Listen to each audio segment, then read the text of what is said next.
नमस्कार, हरियाणा न्यूज देख रहे हैं आप और मैं हूं आपके साथ हितेंद्र। आपका स्वागत है हमारे खास कार्यक्रम हरियाणा डायरी में। इस कार्यक्रम का एक ही उद्देश्य है कि आप तक हरियाणा के हर उस विकास की जानकारी पहुंच पाए जो मुख्यमंत्री मनोहर लाल के नेतृत्व में लगातार किया जा रहा है। तो बने रहिए हमारे साथ और देखते रहिए हमारा खास कार्यक्रम हरियाणा डायरी।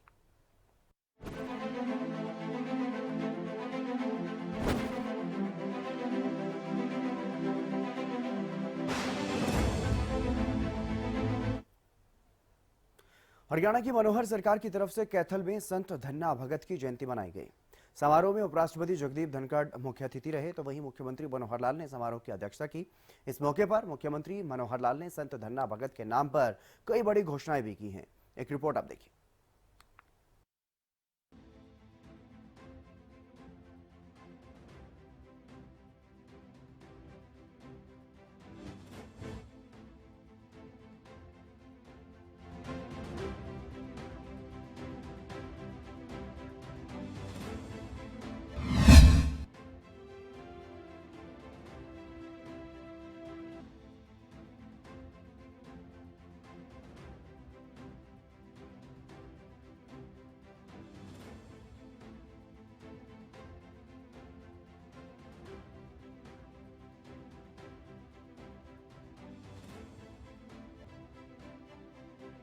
कैथल के गांव धनोरी में संत धन्ना भगत की राज्य स्तरीय जयंती मनाई गई।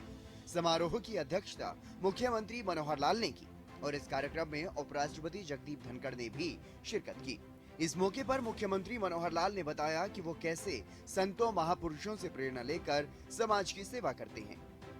सीएम ने अपने संबोधन में कहा कि संतों ने सदैव बुराइयों के विरुद्ध लड़ाई लड़ी और समाज को शिक्षा दी। सीएम मनोहर लाल ने कहा कि हरियाणा सरकार ने संतों और महापुरुषों के विचारों को जन जन तक पहुंचाने के लिए योजना बनाई और साथ ही इस मौके पर सीएम मनोहर लाल ने कई बड़ी घोषणाएं भी की हैं। जींद के हैबतपुर मेडिकल कॉलेज का नाम भी संत शिरोमणि धन्ना भगत के नाम पर रखने का ऐलान मुख्यमंत्री मनोहर लाल ने किया। जब उसकी स्मृति में एक स्कूल चलता है तो धन्ना भगत किसी ने नाम नहीं सुना। बहुत ऐसा नाम बहुत किसी किसी को पता होता है, कहीं कहीं लोग जानते हैं। सुना हमने कि धन्ना भगत जी की वाणी के 3 श्लोक गुरु ग्रंथ साहब जी में आते हैं। धन्ना भगत जी कौन हुए?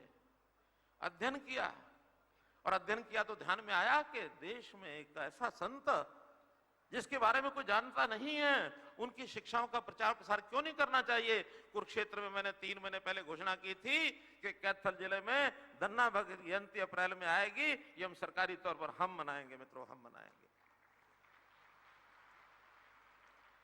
ये सारी कहानी कथा मैं इसलिए सुना रहा हूं कि कुछ लोग चर्चा कर रहे हैं कि ये नाम कहां से इनको याद आ गया धन्ना भगत, आज तक क्यों याद नहीं आया। हम कहते हैं मैं याद तो आया, आपको तो याद भी नहीं आया। आखिर कोई राजनीतिक आदमी कोई शिक्षा देने वाले संतों की बात नहीं कर सकता, कोई बंधन थोड़ी ही है। हमको समाज को भी ठीक करना है, हमें समाज का विकास भी करना है, समाज की आवश्यकताओं को भी पूरा करना है। हम शिक्षा की बात भी सोचेंगे, हम स्वास्थ्य की बात भी सोचेंगे, हम सुरक्षा की बात भी सोचेंगे, हम स्वावलंबन की बात भी सोचेंगे, हम स्वाभिमान की बात भी सोचेंगे, हम सुशासन की बात सोचेंगे, लेकिन साथ में संतों की बात सोचेंगे मित्रों, जरूर सोचेंगे, जरूर सोचेंगे संतों की बात। अभी पीछे धन्ना भगत स्कूल में मैं गया था, उन्होंने कुछ मांग पत्र रखा था, छोटी छोटी मांगे थी, बल्कि मुझे कष्ट भी हुआ इस बात का, जिस स्कूल में धन्ना भगत में बच्चे पढ़ते हैं, मैंने कहा भी उन बच्चों को पूछा कि आप धन्ना भगत जी के बारे में क्या जानते हो, एक भी हाथ खड़ा नहीं हुआ। मैंने उसी समय कहा कि धन्ना भगत जी के पुस्तक इन बच्चों को पढ़ाओ जो जिस स्कूल में पढ़ते हैं उस नाम को याद रखेंगे। धन्ना भगत जी का स्टैच्यू हमने कुरुक्षेत्र में लगाया था, तो एक धन्ना भगत जी का स्टैच्यू धनौरी के गांव में या यहाँ के आसपास के लोग जहां चाहेंगे, जहां उनकी मान्यता है, एक स्टैच्यू उनका यहां लगवाया जाएगा ताकि अमर बना रहे उनका नाम। धन्ना भगत जी के मंदिर में आज उपराष्ट्रपति महोदय जी के साथ मैं भी दर्शन करने गया था। वहां उन्होंने मांग रखी है कि एक लंगर हॉल बनाया जाए, उस लंगर हॉल की भी स्वीकृति दी जाती है।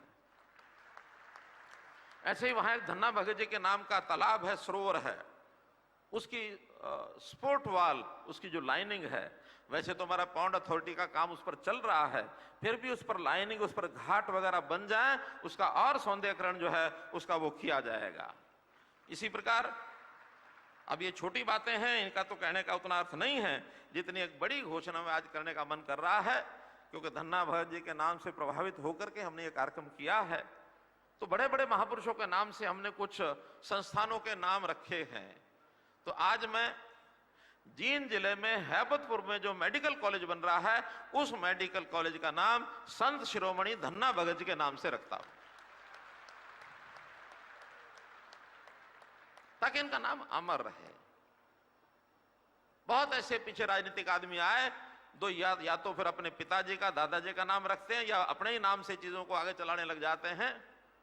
लेकिन हम कहते हैं कि जिन्होंने बहुत समाज के लिए किया, अनाम जो हैं, ऐसे अनसंग हीरो जिनको कह सकते हैं, ऐसे लोगों को याद रखो। हमने इससे पहले भी एक यूनिवर्सिटी का नाम महर्षि वाल्मीकि यूनिवर्सिटी नाम रखा, एक यूनिवर्सिटी का नाम भगवान विश्वकर्मा के नाम से हमने वो रखा, एक यूनिवर्सिटी का नाम पंडित दीनदयाल उपाध्याय के नाम से रखा। ऐसे ही पिछले दिनों में एक मेडिकल कॉलेज का नाम गुरु रविदास जी के नाम से रखा। तो आज उसी कड़ी में एक मेडिकल कॉलेज का नाम महर्षि संत शिरोमणि धन्ना भगत जी के नाम से उस मेडिकल कॉलेज को मैं रख रहा हूं। कुछ गांव की मांगे भी मुझे दी गई हैं, हालांकि आसपास के इलाके की भी मांगे आई हैं, क्योंकि यहां तो जन समाज केवल गांव का नहीं, आसपास के गांव से या विधानसभाओं से भी आया है, कई जिलों से भी आया है। तो मैं आज तो थोड़ी मांगे केवल इस गांव की हैं, उसकी अनाउंसमेंट कर रहा हूं। बाकी विधानसभाओं की जितनी अनाउंसमेंट हैं, जब जब भी वहां जाना होगा या हम उसकी फिजिबिलिटी देख करके एक साथ वहां की अनाउंसमेंट करेंगे। लेकिन इस गांव के नाते से चूंकि यहाँ आना हुआ, तो यहाँ के लोगों की अपेक्षा है, सबसे पहला तो धनोरी में एक महिला कॉलेज, गर्ल्स कॉलेज, इसकी डिमांड आई है, उसको मंजूर किया जाता है। इसी प्रकार यहां पर पीने के पानी की एक कठिनाई है। पानी की सप्लाई शायद कहीं दूसरी साइड से होती होगी, लेकिन सप्लाई भाखड़ा नहर से हो जाए, यहां की मांग है, इसकी सप्लाई भाखड़ा नहर से की जाएगी। इस गांव में सीवरेज और गंदा पानी की निकासी, इस काम को भी, क्योंकि महाग्राम है, इसलिए यहां का सीवरेज और पानी की निकासी की व्यवस्था ये भी की जाएगी। यहां की गांव में एक कम्युनिटी हॉल और एक लाइब्रेरी हॉल, ये दोनों भी मंजूर किए जाते हैं।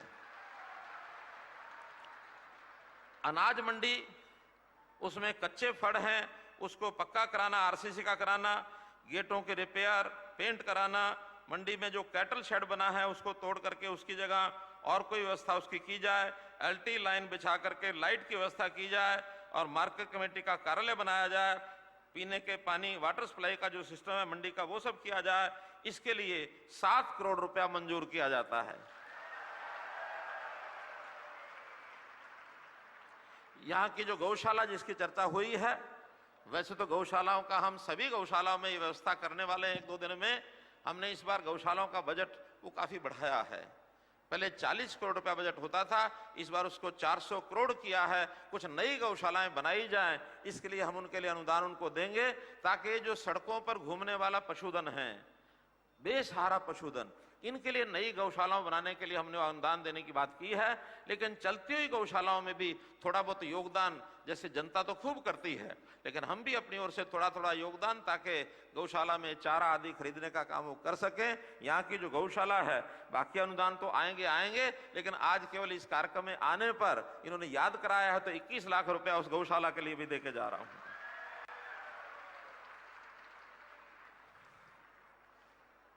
मित्रों, मन में भाव यही है कि काम करते रहो, काम करते हुए आगे बढ़ें। कर्मण्येवाधिकारस्ते मा फलेषु कदाचन, भगवान कृष्ण ने ये गीता का उपदेश कुरुक्षेत्र में दिया था। और ये कुरुक्षेत्र की जो 48 कोसी परिक्रमा की जो एरिया है, मुझे लगता है या तो उसी के अंदर आता है, उसके नजदीक लगता है। इस क्षेत्र में भी मैं आप सब लोगों से आह्वान करूंगा कि निस्वार्थ भाव से, ईमानदारी से, मेहनत से आप आगे काम करते रहें। जिसकी जरूरत है उस जरूरत को पूरा करने का काम हमारा सरकार का है। हाँ, जिसकी जरूरत नहीं है वो हाथ आगे ना फैलाए, मैं ये बात कई बार कहता हूं तो हमारे कुछ लोगों को अच्छी नहीं लगती। वो कहते हैं आपने जो करना वो किया करो, ये क्यों कहते हो ये ना किया करो। मेरा इसलिए कहना होता है कि जिसको नहीं जरूरत होती जब वो ले लेता है तो जिसकी जरूरत होती है उसको नहीं मिल पाता है। इसलिए उनके साथ अगर न्याय करना है तो जो ठीक ठाक लोग हैं उनको अपने दोनों यानी हाथों की 10 नाखून की कमाई करके आगे बढ़ते हुए और अपना काम चलाना चाहिए। जो बेचारा पीछे रह गया है, जैसे घर में भी एक परिवार का जो आदमी होता है उसको यानी कमजोर अगर होता है उसी की सहायता की जाती है और सरकार जो काम करती है उसमें सहयोग करना चाहिए। बहुत से लोग ऐसे भी हैं जो दबाव बनाने के लिए कई बार जो है ना, जैसे जिसका धिंगताना करना, आंदोलन करना, स्ट्राइक करना और जबरदस्ती काम को कराने का भाव जो रखते हैं वो काम में बाधा डालते हैं। उनको भी हमको समझाना चाहिए कि जो अच्छा काम सरकार कर रही है उसका साथ देना चाहिए। कहीं कोई कमी रह जाए तो उसके लिए बात करनी चाहिए। संवाद से चीजें आगे बढ़ती हैं। इतनी बात कहते हुए मैं आपका बहुत बहुत आभार और धन्यवाद करता हूं। बहुत बहुत धन्यवाद। कार्यक्रम में मुख्य अतिथि के रूप में शिरकत करने पहुंचे उपराष्ट्रपति जगदीप धनखड़ ने भी लोगों को संबोधित किया। इस मौके पर उन्होंने बताया कि अब कैसे देश बदल रहा है। 11 करोड़ किसानों को अब तक 2,25,000 करोड़ का पैसा मिल गया है। इसको दो तरीके से देखिए कि हम कितने बदल गए हैं, हमारे जीवन में टेक्नोलॉजी कितनी आ गई है। जिस बैंक के दरवाजे पर जाते हुए हम डरते थे, आजकल कोई ऐसा व्यक्ति नहीं है जो बैंकिंग व्यवस्था के दायरे में नहीं हो। कहां गई वो लंबी लाइनें जहां हम बिल जमा कराते थे? कहां गया वो सिस्टम जब हम चेक का इंतजार करते थे? ये बहुत बड़ी क्रांति आ रही है। इस क्रांति में आप सबका योगदान है, हमारे संतों का योगदान है। मुझे बड़ी प्रसन्नता हुई और आप जितनी गहराई में धन्ना भगत को देखेंगे तो आपको 3 बातें मिलेंगी। जाट धन्ना, फिर धन्ना सेठ, फिर धन्ना भक्त। उनके विचार क्या थे? सबका ध्यान देना, सबको सुखी रखना, क्रोध नहीं करना, कोई ऐसा पदार्थ नहीं लेना जो अनुचित है। मैं आप सबसे आह्वान करूंगा, समाज में आवश्यकता है इनके आदर्शों को आगे बढ़ाने की। समाज में आवश्यकता है उनके आदर्शों को लागू करने की। आज हमारी युवा पीढ़ी जिसके सामने एक दुनिया है, आज ऐसी व्यवस्था का निर्माण हो चुका है कि कोई भी व्यक्ति अपनी प्रतिभा के अनुसार कोई काम कर सकता है, कोई बाधा नहीं है, सिस्टम उसको पूरी तरह सपोर्ट करता है। मनोहर सरकार हरियाणा एक हरियाणवी एक के नारे को सार्थक करते हुए काम कर रही है और सभी समाज के संतों महापुरुषों की जयंती पर राज्य स्तरीय कार्यक्रमों का आयोजन किया जा रहा है और संतों महापुरुषों से प्रेरणा लेकर समाज सेवा के काम किए जा रहे हैं। मनोहर सरकार का फोकस केवल भौतिक विकास पर ही नहीं बल्कि सांस्कृतिक और सामाजिक विकास पर भी सीएम मनोहर लाल ध्यान दे रहे हैं।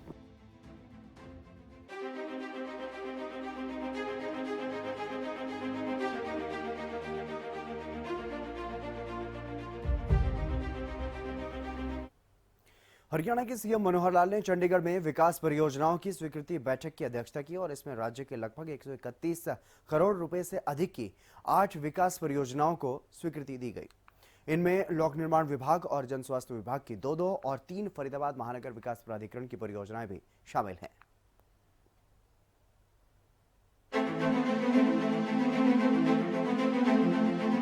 जब से हरियाणा की बागडोर मनोहर सरकार ने संभाली है, तब से लगातार प्रदेश विकास की नई ऊंचाइयों को छू रहा है। समय समय पर हरियाणा की जनता की मांगों के अनुसार नई परियोजनाओं को हरी झंडी देने का काम सरकार की तरफ से किया जा रहा है। एक समान विकास और समग्र विकास के लक्ष्य के साथ हरियाणा का चौतरफा विकास देखने को मिल रहा है। इसी कड़ी में चंडीगढ़ में मुख्यमंत्री मनोहर लाल ने विकास परियोजनाओं की स्वीकृति को लेकर बैठक की। प्रदेशवासियों को मुख्यमंत्री मनोहर लाल ने इस बैठक के जरिए बड़ी सौगात दी है। हरियाणा के मुख्यमंत्री मनोहर लाल ने हरियाणा के 8 बड़े प्रोजेक्ट्स को मंजूरी दी है। इन प्रोजेक्ट से जींद और रोहतक को खास फायदा होगा। राज्य के लगभग 131 करोड़ रुपए से अधिक की विकास परियोजनाओं को इस बैठक के जरिए स्वीकृति दी गई। लोक निर्माण विभाग और जन स्वास्थ्य विभाग की दो परियोजनाओं को हरी झंडी दी गई है। इसके अलावा फरीदाबाद मेट्रोपॉलिटन विकास अथॉरिटी की 3 परियोजनाओं को भी मंजूरी दी गई। आइए आपको विस्तार से बताते हैं कि किन किन परियोजनाओं को हरी झंडी मुख्यमंत्री मनोहर लाल की तरफ से दी गई। 5 गाँव को मिलेगी निर्बाध पेयजल आपूर्ति। जींद के दालमबाला गांव में नहर आधारित परियोजना को मंजूरी दी गई है। लगभग 13 करोड़ से अधिक की जल परियोजनाओं को हरी झंडी दिखाई गई है। परियोजना से बेहतवाला, खोखरी, हैबतपुर, मांडो गांव सहित 5 गांवों को निर्बाध पेयजल आपूर्ति आसान होगी। इसके अलावा रोहतक शहर को जल भराव से मिलेगी निजात। रोहतक के गुरु नानकपुरा में पानी निकासी के लिए नया डिस्पोजल बनाने की स्वीकृति दी गई है। प्रोजेक्ट से महावीर कॉलोनी, संजय नगर समेत कई अन्य क्षेत्रों में समस्या से निजात मिलेगी। इस प्रोजेक्ट पर करीब 24 करोड़ रुपए खर्च होंगे। साथ ही 3 रेन्यूएबल पेयजल योजनाओं को मिली मंजूरी। FMDA द्वारा स्थापित किए जाने वाली रेन्यूएबल आधारित 3 पेयजल योजनाओं को भी बैठक के जरिए मंजूरी दी गई। इन तीनों पेयजल परियोजनाओं की 10-10 MLD क्षमता होगी। यमुना नहर के साथ लगते गांव भिगुला, मौतुका में ये यूनिट लगाई जाएंगी। इस प्रोजेक्ट पर 51 करोड़ से अधिक की धनराशि खर्च होगी। कुछ और भी परियोजनाएं हैं जिन्हें मंजूरी दी गई है। FMDA द्वारा सेक्टर 14, 15 व 16 और 17 की मास्टर रोड बनाई जाएगी। इस प्रोजेक्ट पर लगभग 16 करोड़ रुपए खर्च होंगे। रेवाड़ी शहर के सेक्टर 7 में पेयजल, सीवरेज और अंदर की सड़कों की हालत सुधारी जाएगी। इन कार्यों पर लगभग 9.5 करोड़ रुपए खर्च होंगे। गुरुग्राम फरूखनगर झज्जर 4 लेन सड़क मार्ग के सुधारीकरण की भी स्वीकृति दी गई है। सुधारीकरण कार्य पर लगभग 17 करोड़ 25 लाख रुपए खर्च होंगे। मुख्यमंत्री मनोहर लाल यहां 10 करोड़ रुपए से अधिक की विकास परियोजनाओं की स्वीकृति बैठक की अध्यक्षता कर रहे थे। इन परियोजनाओं की मंजूरी से हरियाणा की तस्वीर बदलेगी। लोगों की बहुत सी ऐसी समस्याएं हैं जिनका निपटारा होगा और साथ ही प्रदेश की जनता को एक बड़ा लाभ इन परियोजनाओं से मिलेगा।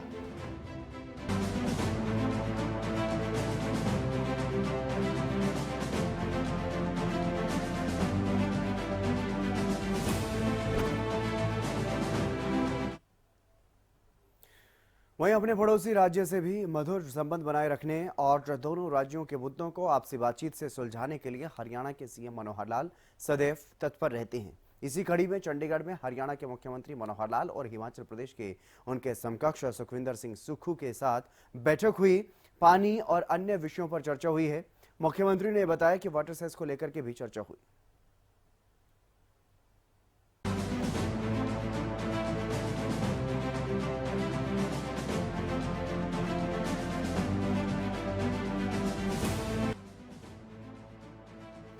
जब से हरियाणा में मनोहर सरकार ने बागडोर संभाली है, तभी से सरकार का मुख्य फोकस है कि पड़ोसी राज्यों के साथ अनसुलझे मसलों को बातचीत के जरिए सुलझाया जाए और उनके साथ संबंध मधुर बने रहे। इसी कड़ी में हरियाणा के मुख्यमंत्री मनोहर लाल और हिमाचल प्रदेश के मुख्यमंत्री सुखविंदर सिंह सुक्खू के बीच बैठक हुई।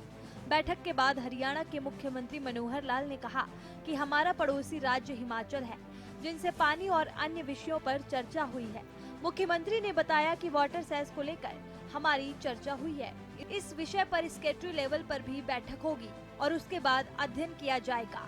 बैठक में रेणुका बांध परियोजना और हिमाचल, हरियाणा व उत्तराखंड की संयुक्त किशाऊ जल विद्युत परियोजना पर विस्तृत चर्चा हुई। आदि बद्री परियोजना के क्रियान्वयन, सरस्वती नदी के उद्गम पर भी चर्चा की गई। मुद्दे तो कई हैं, आपने एक ही मुद्दे तक सीमित क्यों किया है? आखिर पड़ोसी प्रदेश है और पड़ोसी प्रदेश का अपना एक संबंध होते हैं, तो उस नाते से बहुत से इश्यूज़ होते हैं जिसमें पानी का एक विषय है अपने आप में। कुछ इश्यूज़ हमारे बिजली को लेकर के, कुछ हमारे नए प्रपोजल्स हैं, तो उस नाते से कई विषयों पर हमारी चर्चा हुई है। जैसे पानी वाले विषय पर मैं अगर कहूँ तो रेणुका डैम और हमारे जो लखवार और किशाऊ डैम, उस पर चर्चा हुई है। खास करके किशाऊ डैम का जो अभी MOU होना है, उस MOU में पिछली सरकार के समय, जब हिमाचल में पहले सरकार थी, उस समय जो बातचीत थी उसको आगे बढ़ा करके, और हमारे जो केंद्रीय मंत्री शेखावत जी हैं उनको एक प्रकार से बैठा करके हम साथ करेंगे बात, और उसका एक MOU जल्दी हो जाए, क्योंकि दोनों प्रदेशों का लाभ है उसमें। कहीं ऐसा विषय नहीं है, सबको एक बिजली भी मिलेगी, पानी का जो जिनको पानी मिलना उनको पानी का लाभ मिलेगा, तो इस प्रकार से किया। ऐसे ही एक आदि बद्री का जो हमारा डैम का एक समझौता हमारा पहले हो चुका है, उस पर भी एनवायरनमेंट क्लियरेंस जो होनी है उसको शुरू करके ताकि उसको भी काम को शुरू कराएं। और बिजली के इश्यूज़ में जैसा अब एक नया सेस का विषय भी आपने निकाला है, हालांकि उसमें कोई हमारी सहमति आपस में नहीं है किसी प्रकार की, क्योंकि उसमें आपको पता है इधर इन्होंने एक्ट बनाया, हमने भी रेजोल्यूशन पास किया था विधानसभा में, तो हम जैसे होता है कि भी let us agree to disagree, तो उसमें हमारा डिसएग्रीमेंट है, उसमें कोई बातचीत आगे होगी। खास करके ये विषय एक सैद्धांतिक विषय है, उसके ऊपर चर्चा होना अभी शेष है। कुछ नए प्रोजेक्ट्स भी आपने सुझाए हैं कि बिजली के नए प्रोजेक्ट्स के लिए इन्वेस्टमेंट के नाते हरियाणा को ऑफर किया है, तो हम उसके लिए तैयार हैं। उसका जो एक कोई प्रोजेक्ट रिपोर्ट हमको मिलेगी कि कहाँ कहाँ बिजली के हाइडल के प्रोजेक्ट्स नए और हो सकते हैं, उस पर भी हम लोग विचार करेंगे ताकि दोनों प्रदेशों का म्यूचुअल एक अंडरस्टैंडिंग बने जिसमें पानी और बिजली दोनों का लाभ हो सके।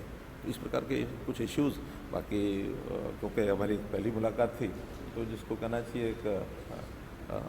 चाहिए कि फॉर्मली मिलने का क्रम पहली बार शुरू हुआ है, आगे भी शुरू करते रहेंगे। पड़ोसियों का जो संबंध होता है वो दोस्तों से भी बढ़कर के होता है। ऐसे अटल बिहारी वाजपेयी ने एक बार कहा था, दो दोस्त मजबूत पक्के दोस्त कभी भी बदल भी सकते हैं, लेकिन दो पड़ोसी जैसे भी हों बदल नहीं सकते हैं। इसलिए दो पड़ोसियों का संबंध स्थायी संबंध होता है, इसलिए मिलते जुलते रहेंगे।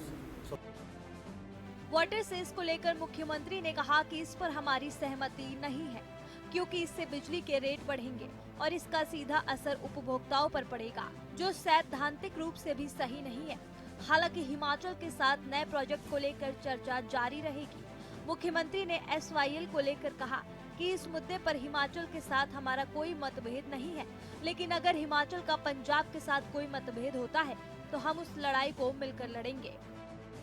उसमें हमारा मत ये है कि कोई भी ऐसा कानून कोई स्टेट नहीं कर सकती जिसका इम्पैक्ट दूसरी स्टेट पर पड़े।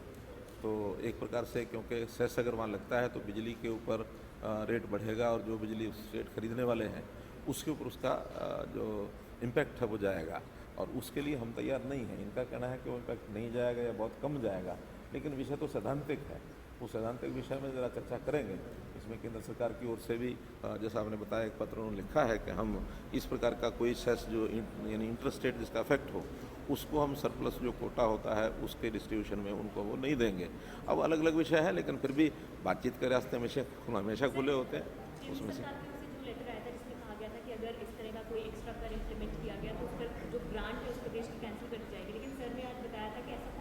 ग्रांट का नहीं था विषय, वो ग्रांट का नहीं था, वो विषय था कि जो एलोकेशन ऑफ अनडिस्ट्रीब्यूटेड कोटा, ऐसा कुछ शब्द है उसमें कि अनएलोकेटेड जो पावर का कोटा है वो उनको नहीं दिया जाएगा, डिमांड पर भी नहीं दिया जाएगा, ऐसा उन्होंने एक निर्णय किया है। नहीं, उसमें इतना ही है कि हरियाणा की जनता पर कोई असर नहीं पड़ना चाहिए, उसके बाद कुछ होता है तो कंपनियां अपने प्रॉफिट में से देना चाहें, वो कंपनी अपने प्रॉफिट में देना चाहे तो उनको क्या आपत्ति है। हाइड्रो पर ही है, लेकिन हाइड्रो का आखिर बिजली जहाँ बिकेगी अल्टीमेटली तो उसका जो असर है वो बिजली पर जाएगा, और जब बिजली पर जाएगा तो जो बिजली खरीदती है, हम भी आखिर हिमाचल से बनी हुई बिजली हरियाणा लेता ही है काफ़ी, तो बिजली लेते हैं। अब उसके आंकड़े तो एकदम ठीक नहीं है, लेकिन फिर भी सेक्टरी लेवल की वो तो सेक्टरी लेवल की एक मीटिंग होगी, वापस में करेंगे। लेकिन उसमें तो ये एक सैद्धांतिक बात है कि उसको आगे स्वीकार है कि नहीं है। उसमें केंद्र सरकार की अपनी भूमिका भी है और स्टेट्स की भी है, क्योंकि एक बार कोई एक रास्ता खुलता है तो बाकी स्टेट्स भी उस ओर चल सकती हैं। तो कुल मिलाकर के उस विषय पर आगे चर्चा जैसे होगी किसी खैर हिमाचल का हमारा विवाद SYL के लिए नहीं है, हमारा पंजाब के साथ विवाद है। अगर इनका कोई पानी का विषय होगा तो इनका भी पंजाब के साथ होगा, अगर पंजाब के साथ मिलकर लड़ाई लड़नी होगी तो लड़ लेंगे। पिछले 8 से 9 सालों के कार्यकाल में हरियाणा के विकास के लिए तमाम फैसले मनोहर सरकार की तरफ से लिए जा रहे हैं, चाहे वो केंद्र सरकार से बात करना हो या पड़ोसी राज्यों से बातचीत। मुख्यमंत्री मनोहर लाल ने खुद आगे बढ़कर प्रदेश के हित में मुद्दों को सुलझाने और बात करने की पहल की है, जिसके अनगिनत फायदे हरियाणा को मिले हैं।